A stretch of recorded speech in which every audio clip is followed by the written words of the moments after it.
Now, second important concept we are going to study is dimerization or polymerization. Types of dimerization. Dimerization के types की बात करें तो first होता है by three centre two electron bond and second होता है three centre four electron bond. अब आपको थोड़ा ये अटपटा लग रहा होगा कैसा three centre two electron bond and three centre four electron bond. So अगर आप एग्जाम्पल में देखिए फर्स्ट है B2H6. B2H6 का आपको स्ट्रक्चर अगर आप बनाते हैं तो कुछ स्ट्रक्चर ऐसा होता है.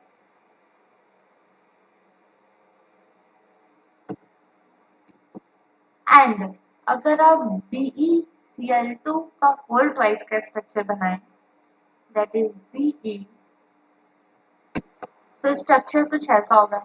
नाउ अगर आप B2H6 वाले स्ट्रक्चर को देखें तो यहाँ पे आप एक चीज ध्यान रखें कि अगर B B2H6 इसका पहली बार पॉलीमर डाइमर है तो वो BH3 का डाइमर है BH3 something like that. And BeCl2 का होल ट्वाइस इसका डाइमर है तो BeCl2 का होल ट्वाइस BeCl2 का डाइमर है. हाँ सॉरी ये नहीं रहेगा.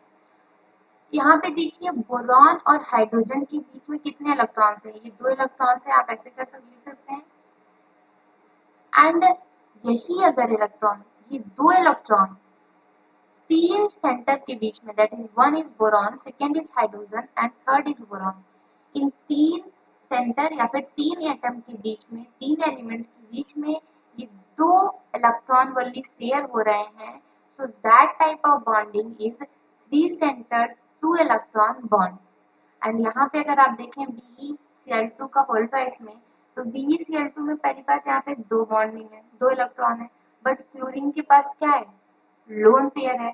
आप और भी लोन पेयर है बट मैं यहाँ पे एक नीड है तो मैं एक ही लोन पेयर को शो कर रही हूँ. BeCl2 यहाँ पर दो इलेक्ट्रॉन है यहाँ पे दो इलेक्ट्रॉन है दैट इज थ्री सेंटर आपको दिख रहा होगा और तीन सेंटर के बीच में आपको फोर इलेक्ट्रॉन्स दिख रहे हैं. That type of bonding is known as three centre four electron bond. And ये जो आपके डाइमराइजेशन है इन्हीं को इन्हीं बेस पर दो टाइप में डिवाइड कर दिया गया है. अगर three centre two electron bond वाले कंपाउंड है तो उन्हें हम B2H6 वाले टाइप में रखेंगे. अगर three centre four electron bonds किसी कंपाउंड में दिख रहा है तो उन्हें हम BeCl2 के होल ट्वाइस वाले कंपाउंड के साथ रखेंगे. मेनी मोर एग्जांपल्स यहाँ पे दिए हुए हैं दैट इज BeH2 का होल ट्वाइस BeH2 का and that is a polymer. यन आ गया तो समझो पॉलीमर की बात हो रही है. एंड टू है तो that is dimer. And L2CH3 का होल सिक्स Ga2CH3 का होल सिक्स. ये सब आपके three centre two electron bond वाले हैं. सबके स्ट्रक्चर को आपको बना के इतना डीप में जाने की जरूरत नहीं है. आप पहले ये याद रख सकते हैं कि कौन से कंपाउंड इन टाइप की बॉन्ड्स को शो करते हैं तो यही बहुत है. वैसे मेन एग्जांपल्स जो आपके एनसीईआरटी में आपको मिलेंगे BeH2 के होल ट्वाइस एंड BeH2 का होल ट्वाइस. ये तो आपको हाइड्रोजन चैप्टर में दो एग्जांपल मिलेंगे एंड B2H6 ये आपको P ब्लॉक जो कि 11th चैप्टर में है बोरॉन फैमिली में मिलेगा. तो ये तीन एग्जांपल बहुत ही ज़्यादा इम्पोर्टेंट है आपको पता होना चाहिए. एंड डाइमराइजेशन इस type that is three scented four electron वाले बॉन्ड की बात करें तो BeCl2 का फोल्ड वाइज ये एग्जांपल इम्पोर्टेंट है. एंड ये सब एग्जांपल्स आप उसी से रिलेट कर सकते हैं. कंपाउंड देगा तो आप इजीली जान सकते हैं स्ट्रक्चर से. स्ट्रक्चर आपको बनाना आना चाहिए. आपको पता होगा कि क्लोरीन के पास लोन पेयर है तो वहाँ पे पॉसिबिलिटी है फोर इलेक्ट्रॉन बॉन्ड वाली फॉर्मेशन की. बस हाइड्रोजन से रिलेटेड कंपाउंड आ गया तो हाइड्रोजन के पास तो लोन पेयर होता नहीं है कि वो फोर अपने इलेक्ट्रॉन्स डोनेट कर सके दूसरे के पास. तो वहाँ पे पॉसिबिलिटी हो सकती है उनकी पॉलीमर्स में three centre two electron bond वाले. तो आप ऐसे पॉसिबिलिटी एलिमेंट्स के हिसाब से पॉसिबिलिटी को भी आप क्या कह सकते हैं सोच सकते हैं. नाउ ए फर्स्ट पढ़ते हैं हम three centre two electron bond या फिर आप कहें कि बनाना बॉन्ड भी इसी को कहते हैं. Banana bond that is three centre two electron bond और by electron deficient compound bond sorry by electron deficient bond. And अगर आप इस कंपाउंड को देखें दैट इज B2H6. B2H6 किसका डाइमर होता है, तो वो BH3 का डाइमर होता है। एंड B2H6 का स्ट्रक्चर अगर आप देखें तो आपको दिख रहा होगा कि दो ऐसे हाइड्रोजन है जो कि दो बोरॉन्स के बीच में शेयर हुए हैं। एंड ये जो हाइड्रोजन बॉन्डेड है दो बोरॉन के बीच में, इन दोनों बॉन्ड में ओवरऑल अगर बॉन्ड में कितने इलेक्ट्रॉन है, तो ओवरऑल बॉन्ड में आपके दो ही इलेक्ट्रॉन है, इसलिए इलेक्ट्रॉन डेफिशिएंट बॉन्ड भी कहलाता है। क्योंकि यूजुअली आपको पता होगा कि एक सिग्मा बॉन्ड है या फिर एक पाई बॉन्ड है, तो वहाँ पे दो इलेक्ट्रॉन तो होते ही हैं एक बॉन्ड में, बट यहाँ पे क्या है, दो बॉन्ड में दो इलेक्ट्रॉन है, दैट्स वाई ये इलेक्ट्रॉन डेफिशिएंट बॉन्ड है। एंड तीन सेंटर आपको दिख रहे हैं, that is one boron, one hydrogen, one boron, that is यहाँ पे तीन सेंटर के बीच में दो इलेक्ट्रॉन है, इसलिए इसको three centre two electron bond भी कहते हैं। एंड अगर आप स्ट्रक्चर्स को देखें तो यहाँ पे कुछ बनाना शेप स्ट्रक्चर आपको ऑब्जर्व हो रहा है, दैट इज वाई इसको बनाना बॉन्ड भी कहते हैं।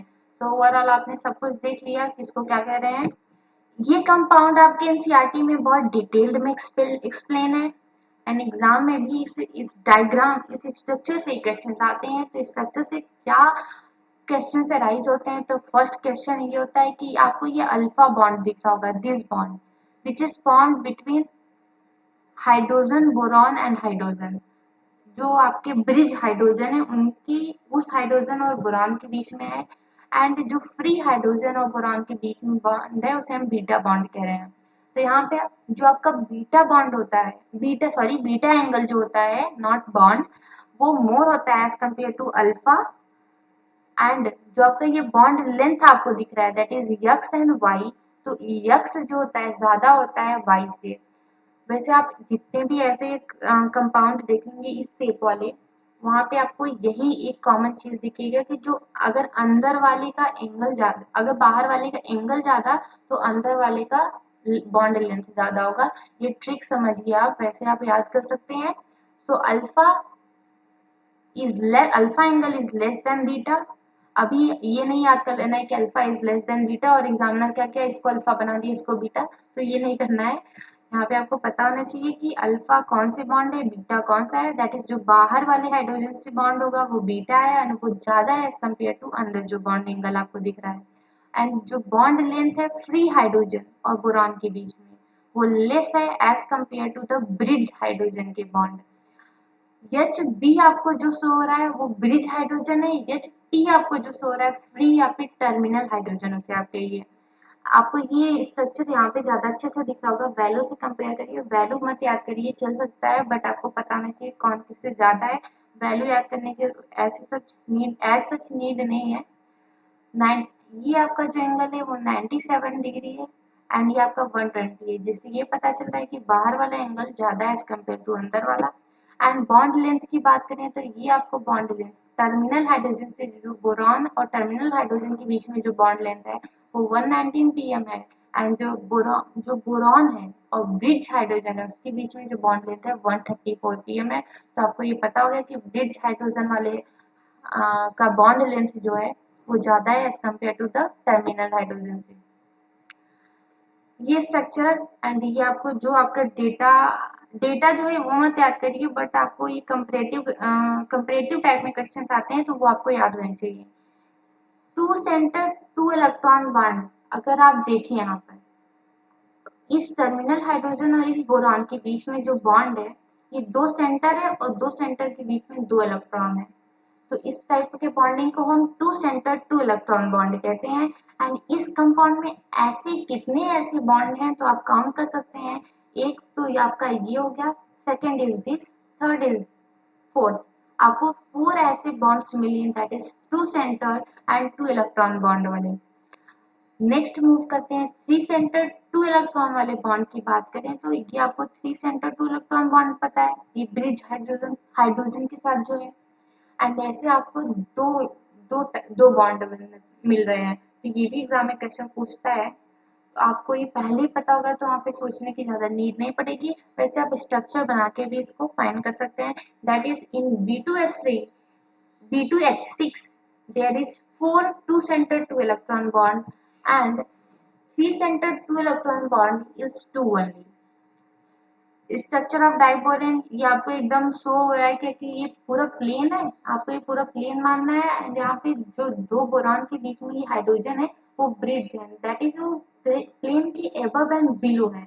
एंड ये सब जो टर्मिनल हाइड्रोजन और बोरॉन है वो एक ही प्लेन में लाई कर रहा है। तो इस पे भी क्वेश्चन आता है कि जो आपके हाइड्रोजन हैं three centre two electron bond वाले, वो ब्रिज होते हैं, वो प्लेन के परपेंडिकुलर होते हैं, और जितने भी टर्मिनल हाइड्रोजन और सारे बोरॉन है वो एक प्लेन में लाई करते हैं। कुछ और पॉइंट्स हैं, ये सब पॉइंट्स एनसीईआरटी में दिए हुए हैं। That is hybridization state of boron is sp3। जो हाइब्रिडाइजेशन स्टेट है बोरॉन का B2H6 कंपाउंड में वो sp3 है। आप काउंट भी कर सकते हैं, ये आपको बोरॉन है। बोरॉन आप देखिए 4 बॉन्ड से है और चारों सिग्मा बॉन्ड है। एंड यहाँ पे कोई भी लोन पेयर प्रेजेंट नहीं है, दैट इज sp3 हाइब्रिडाइजेशन है। It is an electron deficient molecule and act as a Lewis acid. आपको पता है यहाँ पे three centre two electron bond जब भी प्रेजेंट हो तो वो मॉलिक्यूल इलेक्ट्रॉन डेफिशिएंट मॉलिक्यूल ही है। और अगर वो इलेक्ट्रॉन डेफिशिएंट है दैट मीन्स वो लेविस एसिड की तरह एक्ट कर सकता है। All four terminal hydrogens and the two boron atoms are present in the same plane. Both bridging hydrogen are present in perpendicular plane. ये मैंने आपको पहले ही बता दिया कि जो आपके टर्मिनल हाइड्रोजन और दो बोरॉन है वो एक प्लेन में प्रेजेंट है, और जो ये ब्रिज हाइड्रोजन है वो प्लेन के परपेंडिकुलर प्रेजेंट है। If substitution reactions take place, then only four terminal hydrogen atom will be substituted. अगर बात करें अगर कोई भी सब्सटीट्यूशन रिएक्शन हो रहा है B2H6 के साथ, तो वहाँ पे जो टर्मिनल हाइड्रोजन है वही ब्रेक होते हैं, आपके ब्रिज हाइड्रोजन ब्रेक नहीं होते हैं। ऐसा ही एक सब्सटीट्यूशन रिएक्शन यहाँ पे एग्जांपल में दिया हुआ है, that is B2H6 plus methyl chloride gives B2H2 CH3 का होल 4 प्लस HCl। सी यहाँ पे दो हाइड्रोजन आपके बच गए हैं, ये क्यों सब्सटीट्यूट नहीं हुए क्योंकि ये क्या है ब्रिज हाइड्रोजन, ये टर्मिनल हाइड्रोजन नहीं है। नाउ कुछ और डाइमर्स यहाँ पे दिए हुए हैं, दैट इज BeH2 का volt wise dimer of BeH2 in vapour state. Vapour state में BeH2 डाइमर के फॉर्म में प्रेजेंट होता है। एग्जाम में आया हुआ क्वेश्चन है, अभी रिसेंटली आया हुआ है कि BeH2 वेपर स्टेट में डाइमर फॉर्म करता है एंड BeH2 जो सॉलिड स्टेट में पॉलीमर फॉर्म में एग्जिस्ट करता है। तो ये दोनों ही पॉइंट आप स्टार लगा लीजिए, बहुत ही ज्यादा क्या है इम्पोर्टेंट है। सी स्ट्रक्चर आप देखिए डाइमर का, एक हाइड्रोजन दोनों के यहाँ पे इन्वॉल्व हुए हैं इस डाइमर के फॉर्म करने पे। यहाँ पे भी आपको three centre 1 to 3 centre 2 electron bond दिख रहा है। मैंने आपको पहले बताया हाइड्रोजन का है, हाइड्रोजन के पास लोन पेयर नहीं है, तो यहाँ पे यूजुअली पॉसिबिलिटी क्या है 3 centre 2 electron bond, that is यहाँ पे इलेक्ट्रॉन डेफिशिएंट कंपाउंड की फॉर्म होने की पॉसिबिलिटी है। हाइब्रिडाइजेशन की बात करें तो बेरिलियम का BeH2 का वोल्ट वाइज डायमंड में जो हाइब्रिडाइजेशन होता है वो sp2 होता है। आप यहाँ पे देख सकते हैं 1 2 3 है, दैट इज sp2। एंड ये प्लेनर मॉलिक्यूल है, इलेक्ट्रॉन डेफिशिएंट मॉलिक्यूल है, दैट इज लेविस एसिड की तरह बिहेव कर सकता है। एंड BeH2 का whole and that is the polymer की बात करें तो हाइब्रिडाइजेशन स्टेट यहाँ पे sp3 है, 1 2 3 4 बॉन्ड है, कोई भी लोन पेयर नहीं है, that is sp3 hybridization. Non planar है, ये प्लेन, ये आपको प्लेनर ऑब्जर्व हो रहा है बट ये प्लेनर स्ट्रक्चर नहीं है। आपको पता है sp3 हाइब्रिडाइजेशन वाले कंपाउंड्स क्या होते हैं टेट्राहेड्रल स्ट्रक्चर होते हैं, एंड टेट्राहेड्रल क्या है नॉन प्लेनर स्ट्रक्चर होता है। एंड यहाँ पे भी इलेक्ट्रॉन डेफिशिएंट मॉलिक्यूल है, आपको पता ही है क्योंकि यहाँ पे थ्री सेंटर 2 इलेक्ट्रॉन बॉन्ड का फॉर्मेशन हुआ है। और आपको पता है कि दो दो एटम्स के बीच में क्या होता है दो इलेक्ट्रॉन प्रेजेंट होंगे तब जाके वहां पे इलेक्ट्रॉन डेफिशिएंट नहीं होगा, बट यहाँ पे दो बॉन्ड में ही दो इलेक्ट्रॉन है, दैट इज इलेक्ट्रॉन की यहाँ पे डेफिशिएंसी है। This is all about 3 center 2 electron bond. In next video we will start 3 center 4 electron bond.